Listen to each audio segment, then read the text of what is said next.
ಈಗ ನೀವು NDA partner ಇದ್ದೀರಿ ಸರ್. ಈಗ ಕೇಂದ್ರದಲ್ಲಿ ರೆಬೆಲ್ ಅವರೆಲ್ಲ ಕೂಡ ನಿಮ್ಮನ್ನು ಬಂದು ನಿಮ್ಮ ಮನೆಯಲ್ಲಿ ಭೇಟಿ ಮಾಡಿದ್ರು.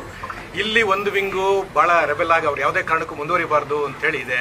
ನೀವು NDA ಪಾರ್ಟ್ನರ್ ಆಗಿ ಅವ್ರಿಗೆ ಏನಾದ್ರು ಸಲಹೆ ಕೊಟ್ಟಿದ್ರೆ ಅಥವಾ ನಿಮ್ಮ ಇಂಟೆನ್ಷನ್? ನಾನು ಬ್ರದರ್ ಅವ್ರು ಬಂದರು, ಕಾಫಿ ಕುಡಿಸ್ದೆ, ಒಳ್ಳೇದಾಗಲ್ರಪ್ಪ ಅಂತ ಕಳಿಸ್ದೆ.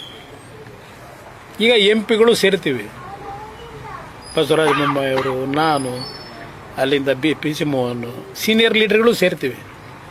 ಕೆಲವು ಚರ್ಚೆ ಮಾಡ್ಕೋತೀವಿ ಏನೇನು ಯಾವ ಥರ ಹೋಗಬೇಕು ಅಂತ. ಒಂದೊಂದು ಥರ ಒಬ್ಬೊಬ್ರದ್ದು ಒಂದೊಂದು ಮೈಂಡ್ ಇದೆ. ಅಲ್ಟಿಮೇಟ್ಲಿ ತೀರ್ಮಾನ ಮಾಡೋರು ಡೆಲ್ಲಿಲೇ. ನೋಡೋಣ ಎಲ್ಲೆಲ್ಲಿಗೆ ಹೋಗುತ್ತೆ.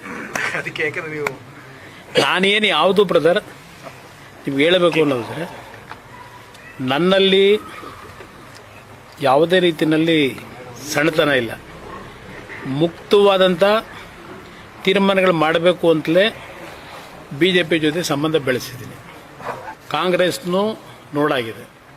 ದೇವೇಗೌಡರು ಬಹುಶಃ ಕಾಂಗ್ರೆಸ್ ನೋಡಿ ಅವ್ರ ಜೀವನ ಎಲ್ಲ ಹಾಳು ಮಾಡ್ಕೊಂಡ್ರು. ದೇವೇಗೌಡರ ಜೀವನ ರಾಜಕೀಯವಾಗಿ ಹಾಳಾಗಬೇಕಾದ್ರೆ ಪ್ರಮುಖ ಕಾರಣ ಇದೇ ಕಾಂಗ್ರೆಸ್.